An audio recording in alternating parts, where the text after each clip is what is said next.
નમસ્કાર, આપ જોઈ રહ્યા છો યુટીસી ન્યૂઝ અને વડોદરા મહાનગર પાલિકાનું આ વોર્ડ નંબર 1 છે અને ત્યાંથી ડૉક્ટર હેમાંગ જોશીએ હવે ચૂંટણીનો પ્રચાર આજનો શરૂ કર્યો છે.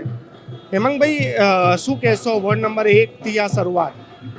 જી, આપ જેવું કે આપ જોઈ શકતા છો, 2-3 દિવસથી છેલ્લા અકોટા અને માંજલપુર વિસ્તારમાં લોક સંપર્ક ફેરણી શરૂ કરી હતી અને ખૂબ સારો પ્રતિસાદ અને આશીર્વાદ લોકોના મળી રહ્યા હતા. આજે સયાજગંજ વિધાનસભામાં પણ વોર્ડ નંબર 1થી આ શુભ શરૂઆત અમે કરી રહ્યા છે અને સયાજગંજ વિધાનસભાના માનનીય ધારાસભ્ય શ્રીમાન કેયુરભાઈ રોકડિયા, આપણા વડોદરા મહાનગરના ડેપ્યુટી મેયર ચિરાગભાઈ બારોટ, સર્વે કાર્યકર્તાશ્રીઓ, હોદ્દેદારશ્રીઓ અને સર્વે મળી અને લોકો સુધી પહોંચી અને લોક સંપર્ક કરી લોકોનો આશીર્વાદ મેળવી રહ્યા છે. વિવિધ સોસાયટીઓ દ્વારા સન્માન સત્કાર કરવામાં આવી રહ્યું છે, વિવિધ સંગઠનો દ્વારા પણ સન્માન કરાવી દેવામાં આવ્યું છે. આપ જોઈ રહ્યા છો કે જ્યાં જ્યાંથી આ રેલી પસાર થઈ રહી છે ત્યાં જે એમનો જે સન્માન થઈ રહ્યો છે. કેયુરભાઈ, શું કહેશો? વોર્ડ નંબર 1 આ કહેવાય છે કે કોંગ્રેસનું ગઢ છે અને ત્યાંથી આજે આ ફેરણી. વોર્ડ નંબર 1 જ્યારે કોર્પોરેશનની અંદર કોંગ્રેસે 4 સીટ આપી, ત્યારે વિધાનસભા ઇલેક્શનમાં પણ વોર્ડ નંબર 1 દ્વારા ભારતીય જનતા પાર્ટીને જ્યારે ઉમેદવાર હતો ત્યારે 6000થી વધુ મતોની લીડ એ મળી છે. ગત લોકસભામાં પણ મોટી લીડ આ વોર્ડે અમને આપી છે. આ લોકસભામાં પણ મોટી લીડ આ વોર્ડ નંબર 1 અમને આપવા જઈ રહ્યો છે. જે રીતે માનનીય વડાપ્રધાન નરેન્દ્રભાઈ મોદીએ વિકાસના કાર્યો કર્યા છે, લોકો સુધી યોજનાઓના સાચા લાભ લોકો સુધી પહોંચાડ્યા છે, જે રીતે ગુજરાત સરકાર દ્વારા વડોદરા મહાનગરપાલિકા દ્વારા આજે આ વોર્ડ નંબર 1માં છેલ્લા કેટલાય સમયથી ઘણા બધા કામો હાથ ધર્યા છે, કામો પૂરા કર્યા છે. એમની જે સૌથી મોટી માંગ હતી કે પંડ્યા બ્રિજથી આવતો રોડ એ નવો થાય, એ પણ રોડ આજે નવો થઈ ચૂક્યો છે. તો આનો ફાયદો સીધો ભારતીય જનતા પાર્ટીને આ ઇલેક્શનમાં મળવા જઈ રહ્યો છે. હેમાંગભાઈ, વિદ્યાર્થી ની જે તમે રાજનીતિ જોઈ છે, કહેવાય છે કે તમે ચૂંટણી કોઈ લડ્યા નથી. આજે 8-10 દિવસ જે તમારા જઈ રહ્યા છે, સવારથી સાંજ લોકોના લોક સંપર્ક, કેવો અનુભવ હેમાંગ જોશીને થઈ રહ્યો છે? જી, ચોક્કસપણે હું માનું છું કે ક્યારેય ભારતીય જનતા પાર્ટીમાં કોઈ નેતા ચૂંટણી લડતો નથી. ભારતીય જનતા પાર્ટીમાં એનો બૂથનો કાર્યકર ચૂંટણી લડતો હોય છે, એનો શક્તિ કેન્દ્રનો ઇન્ચાર્જ ચૂંટણી લડતો હોય છે, વિવિધ મોરચાઓના આગેવાન કાર્યકર્તાઓ ચૂંટણી લડતા હોય છે. તો એવું તો નથી કે મારી આ પહેલી ચૂંટણી હોય. હા, ઉમેદવાર તરીકે હોઈ શકે, પરંતુ જે પ્રકારનું જે પ્રેમ મળી રહ્યો છે, જે પ્રકારનો આદર, જે સત્કાર મળી રહ્યો છે, હું ખૂબ જ એક વિનમ્રતાની લાગણી અનુભવું છું અને સ્પષ્ટપણે માનું છું કે આ પ્રભુના આશીર્વાદ છે કે નરેન્દ્રભાઈ મોદીજી અત્યારે દેશના વડાપ્રધાન હોય, આટલા સારા એમણે કાર્યો કર્યા હોય, અયોધ્યામાં રામલલ્લા ફરી બિરાજમાન થયા હોય અને ફરી લોકસભામાં ચૂંટણીના ઉમેદવાર તરીકે મારે આવવાનું થયું છે. તો આ બાબતને હું ખૂબ જ મારી જાતને ભાગ્યશાળી ગણી અને જે કંઈ પણ મારાથી પ્રામાણિક પ્રયત્નો થતા હશે, વિનમ્ર પ્રયત્નો થતા હશે, એ પવિત્રતાથી એ પ્રયત્નો કરવાનો હું પ્રયાસ કરીશ. બસ અત્યારે તો મારા મનમાં માત્ર આ જ સંકલ્પ આવે છે.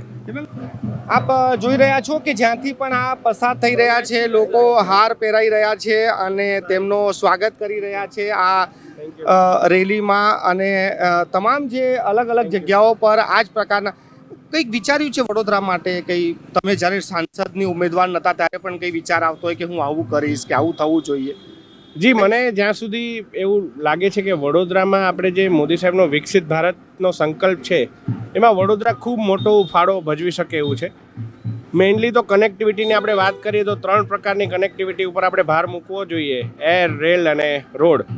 અને ફ્રેટ કોરિડોર પણ અહીંથી જવાનો છે, દિલ્હી મુંબઈ એક્સપ્રેસ હાઈવે પણ અહીંથી જવાનો છે. તો એને લગતા કયા કયા પ્રકારના એક્સેસ વડોદરાને મળે એ માટેના સતત પ્રયાસો થશે. આપ જોઈ રહ્યા છો કે અહીંયા આગળ સ્વાગત પણ થઈ રહ્યા છે. લોકસભાના ઉમેદવારનું કહેવું છે કે જે એમના વિઝન છે, પ્રામાણિકતાથી આગળ વધાવીશું. એક ધારાસભ્ય તરીકે જ્યારે તમે તમારા વિસ્તારમાં એમને લઈને ફરી રહ્યા છો, ચૂંટણી જીત્યા બાદ કોઈ એવા સૂચનો કે આ વિસ્તારમાં આ કામ પર વધારે ફોકસ કરવું જોઈએ કે આ કામ એક સાંસદને તમે સૂચવો? જે રીતે વડોદરા મહાનગરપાલિકા હોય, ગુજરાત સરકાર હોય કે કેન્દ્ર સરકાર હોય, છેવાડાના માનવી સુધી પહોંચવાનો પ્રયત્ન કરી રહી છે. વડોદરા મહાનગરપાલિકા દ્વારા પંડ્યા બ્રિજથી લઈને છાણી તરફનો રોડ અને હવે છાણીથી લઈને છેક છાણી ગેટ સુધીનો રોડ પણ કોર્પોરેશન દ્વારા નવો બનાવવામાં આવી રહ્યો છે. અમે નવું સૂચન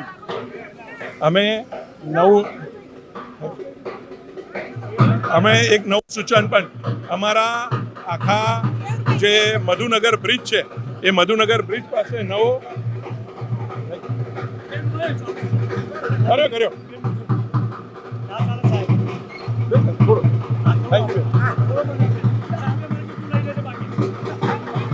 છેક મધુનગર બ્રિજથી એટલે બંને બાજુ વોર્ડ નંબર 8 અને વોર્ડ નંબર 1 બાજુનો પણ રોડ પેવડ બ્લોક સાથે નવો બનાવવાનું સૂચન અમે કર્યું છે. નવા તમામ રોડ રસ્તા, નવી પાણીની લાઈન, ગટરની લાઈન, આપણે જ્યાં ઊભા છે ત્યાં સામે જ્યાં ભાગ છે એ ભાગ પણ અમે આગામી સમયમાં નવો ગાર્ડન, આખો લિનિયર પાર્ક ડેવલપ કરવા જઈ રહ્યા છે. આ સમસારાની સામેનો આખો ભાગ લિનિયર પાર્ક તરીકે ડેવલપ કરવા જઈ રહ્યા છે. ત્યારે આ વોર્ડ 1ની અંદર ડેવલપમેન્ટના તમામ કામ વડોદરા મહાનગરપાલિકા દ્વારા આયોજન થવાના છે. સાંસદ તરીકે પણ જ્યારે અમે કેન્દ્ર સરકારમાંથી જે આ રોડ પૂરો થાય છે, જે આ આખો છાની કેનાલને પેરેલલ રોડ છે, એ આગળ બ્રિજ ક્રોસ કરીને મધુનગર બાજુ પણ આ બ્રિજ જવાનો છે, એનું પણ ગ્રાન્ટ એ કેન્દ્ર સરકાર આપવા જઈ રહી છે. તો આગામી દિવસની અંદર વોર્ડ 1ના નવા વિકાસની સીમાઓ સર કરવા જઈ રહ્યું છે. હેમાંગભાઈ, રાજકીય સવાલના જવાબ હવે શરૂ પણ થઈ જશે. રાજનીતિમાં આવ્યા છે એટલે આક્ષેપો પણ શરૂ થશે. શું માહોલ લાગે છે તમને? જે પ્રકારે દુષ્પ્રચાર પણ થઈ રહ્યા છે, શું જવાબ આપશો આપ? અમારા રાજકીય આદર્શ સૌના માનનીય વડાપ્રધાન શ્રી નરેન્દ્રભાઈ મોદીજી છે અને ક્યારેય પણ કોઈ પણ નકારાત્મક એવા આક્ષેપોનો જવાબ ક્યારેય પણ આપણે નકારાત્મક ના આપવો જોઈએ. ઘણીવાર એવું પણ થાય કે આપણા મનને વિચલિત કરવા માટે કોઈ એવા પ્રકારના આક્ષેપો થતા હોય ત્યારે આપણે પ્રભુને હૃદય સ્થાનમાં રાખી અને આપણે સકારાત્મકતાથી એનો કોઈ પણ પ્રત્યુત્તર ના આપી એ જ આપણો જવાબ હોય છે. એટલે આવા કોઈ પણ દબાણવશ થઈને ક્યારેય પણ ભારતીય જનતા પાર્ટીનો કાર્યકર કોઈ જવાબ આપતો નથી અને આપણે તો વિકાસનું કાર્ય કરવાનું છે. જે જવાબદારી પાર્ટી આપી છે એ સાથે નિભાવી અને આપણે આગળ વધવાનું છે. એટલે માત્ર અત્યારે તો અમારા સૌનું એક જ ફોકસ છે કે કઈ રીતે આ લોકસભાની ચૂંટણીમાં ખૂબ જ જંગી બહુમતીથી વડોદરાનું કમળ દિલ્હી સુધી પહોંચે. હેમાંગભાઈ, પરિવાર સાથે વાત થઈ, પપ્પા સાથે, મમ્મી સાથે કોઈ એવી ચર્ચા કે ટિકિટ મળી ત્યારબાદ એમનું રિએક્શન?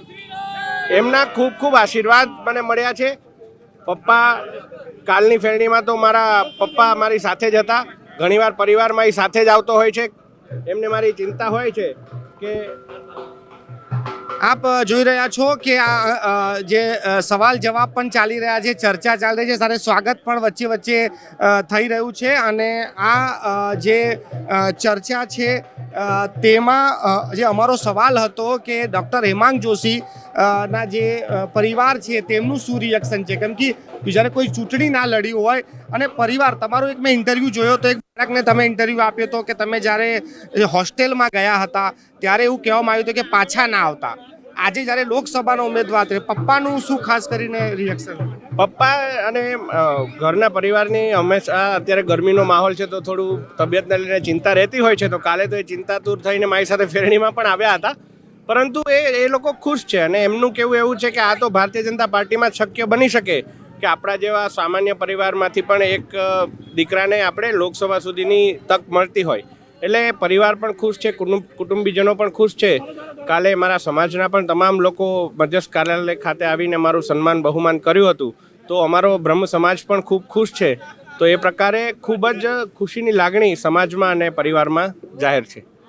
આપ જોઈ રહ્યા હતા, ચર્ચા આપણે કરી રહ્યા હતા ડૉક્ટર હેમાંગ જોશી સાથે અને જે રીતે આ સમગ્ર ચર્ચા એમનો કોન્ફિડન્સ, તેમનો આત્મવિશ્વાસ હાલ બતાવી રહ્યો છે.